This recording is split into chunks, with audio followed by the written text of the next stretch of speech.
Amor e serviço, o DNA de Deus.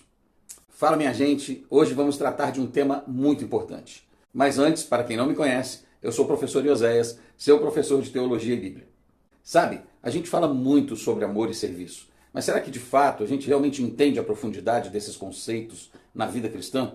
A Bíblia nos mostra que o amor e o serviço não são apenas algumas boas ações que a gente faz de vez em quando. Não, eles não são isso. Eles estão no DNA de Deus, na essência de quem Deus é. E por isso precisam estar no nosso DNA também, como filhos e filhas desse Deus amoroso. A gente ouve muito a frase Deus é amor, não é mesmo? Citada pelo apóstolo João em 1 João capítulo 4, versículo 8. Mas o que isso significa na prática? Significa que o amor não é algo que Deus tem, mas é algo que Ele é. E esse amor não é um sentimento passageiro, como uma paixão de novela. É um amor sacrificial, incondicional, ativo. Ele se doa, se entrega para o bem do outro, mesmo quando não há mérito algum em nós. E é desse amor que nasce o serviço. Certa vez, um grupo de irmãos estava em uma viagem missionária e lá eles conheceram uma senhora que havia perdido tudo em uma tragédia climática. Ela estava desolada, sem esperança, e eles não tinham muito a oferecer em termos materiais e financeiros, mas decidiram simplesmente estar ali, ouvir aquela senhora, orar com ela e no dia seguinte ajudaram a limpar os escombros. Não foi algo grandioso, mas foi a manifestação do amor de Deus através da mão daquelas pessoas. Aquilo ali foi uma demonstração de que o serviço não é sobre o quão grande é a nossa ação, mas sobre a nossa disposição, a disposição do nosso coração em amar, promovendo o bem do próximo. O próprio Senhor Jesus nos deu a maior lição de todas ao afirmar: amai-vos uns aos outros como eu vos amei, em João 13:34. Isso não é apenas um conselho bonitinho para nós. É, de fato, para um cristão, um mandamento. E esse mandamento nos leva a entender que o amor e o serviço são inseparáveis. Não dá para dizer que se ama a Deus se não amamos e servimos ao próximo. Por isso o amor é um fundamento do serviço cristão. O amor de Deus é a rocha, o alicerce sobre o qual construímos toda a nossa fé e, consequentemente, o nosso serviço. Pense comigo, a justificação e a regeneração, tudo isso nos mostra que o amor de Deus é totalmente imerecido. Ele nos amou quando éramos pecadores e rebeldes, conforme Paulo ensina em Efésios 1, versículos 4 a 5. Que amor é esse? Um amor que nos escolheu, que nos resgatou. O ápice desse amor é a obra de Cristo. Em 1 João 4,10 está escrito: nisto consiste o amor, não em que nós tenhamos amado a Deus, mas em que Ele nos amou e enviou o seu Filho como propiciação pelos nossos pecados. A morte do Senhor Jesus na cruz é a maior prova de amor que a humanidade já viu. Ele se entregou por nós para nos resgatar, mesmo sem merecermos. Esse amor nos liberta do pecado e nos capacita a amar de volta, a amar como Ele nos amou primeiro. O serviço, como manifestação do amor de Deus, é como a gente manifesta esse amor na prática, através do serviço que prestamos aos nossos irmãos e ao próximo. Jesus, em Mateus, capítulo versículos 31 a 46, descreve o julgamento final.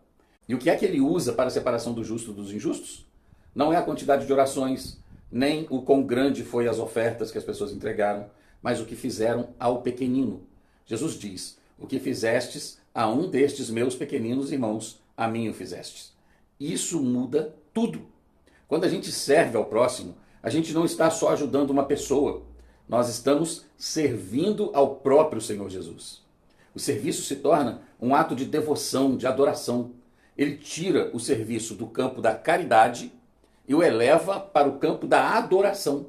É como se, através das nossas mãos, o amor invisível de Deus se tornasse visível para o mundo. E de fato é o que acontece. O serviço cristão não é uma expressão de superioridade, mas na verdade de humildade. É colocar as necessidades dos outros acima das nossas comodidades. Assim como Cristo Jesus fez, conforme Marcos 10, versículo 45 relata. E aí, os frutos do serviço cristão são manifestos. E quais são os resultados desses frutos?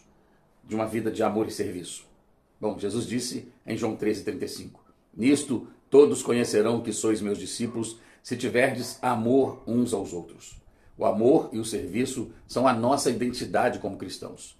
são o nosso maior evangelismo e testemunho. Quando as pessoas veem o amor genuíno e o serviço desinteressado da igreja, eles veem a presença de Cristo em nós. Além disso, o serviço é um meio de crescimento espiritual. Quando a gente serve, a gente se parece mais com o Senhor Jesus. Nós desenvolvemos paciência, compaixão, longanimidade, abnegação. O serviço não é só para o outro, é um instrumento de transformação na nossa própria vida.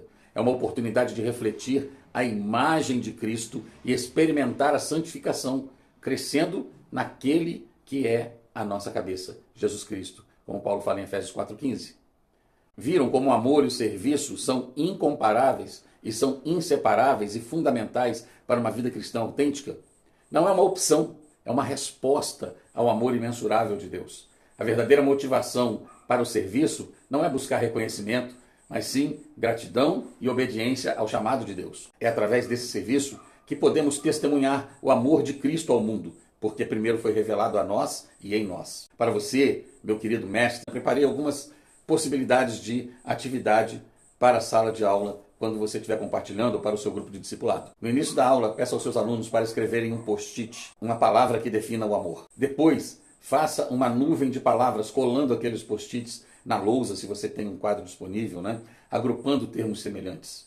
Isso vai abrir de maneira impressionante a discussão sobre a diferença do amor bíblico e o amor que o mundo prega. Depois, peça aos alunos que comecem uma participação com a frase "Eu servi quando?". Divida a turma ali em duplas ou trios, peça para cada um compartilhar uma experiência de serviço que eles tiveram e onde se sentiram realmente como pessoas que manifestaram o amor de Deus por alguém. Pode ser algo simples, ajudar um colega, visitar um doente e etc. Isso ajuda a personalizar o conceito e a criar conexão. Bom, outra coisa importante, outra sugestão de atividade é o pedido de oração anônimo. Peça para cada aluno escrever anonimamente em um papel uma necessidade que eles ou alguém próximo a eles esteja passando. Saúde, financeira, emocional. Misture os papéis e distribua para que cada um pegue um papel diferente. Peça para orarem por aquela necessidade que eles pegaram ali durante a semana. E, se possível, para pensar em uma forma prática de servir a essa pessoa, mesmo que não saibam quem é. E para todos nós, dicas para o nosso cotidiano, vivendo o amor e o serviço no dia a dia. Agora, como é que nós podemos aplicar tudo isso no nosso cotidiano? Pequenos atos de bondade é uma boa dica. Não subestime o poder de um pequeno ato de bondade. Um sorriso, uma porta que você segura para alguém, um elogio sincero, um obrigado, dito realmente com gratidão. Isso tudo é serviço. Também ouça atentamente. Às vezes, o maior serviço que podemos prestar a alguém é simplesmente ouvir essa pessoa, sem julgar, sem dar conselhos não solicitados, apenas estar presente ali com ela. Outra coisa importante, olhe ao redor. Quem na sua família, no seu trabalho, na sua vizinhança ou na sua igreja está precisando de ajuda? Não espere ser convidado, se coloque à disposição. Seja intencional, pense em uma pessoa por dia e se pergunte: como posso demonstrar amor e serviço a essa pessoa hoje?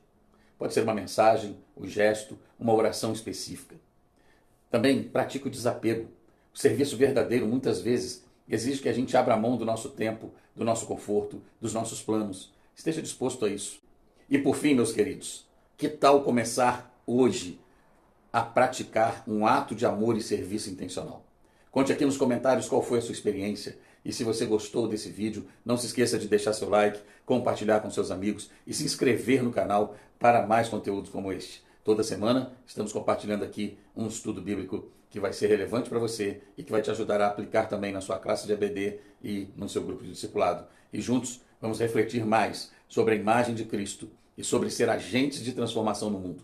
Fique com Deus e até o próximo vídeo, se o Senhor assim nos permitir.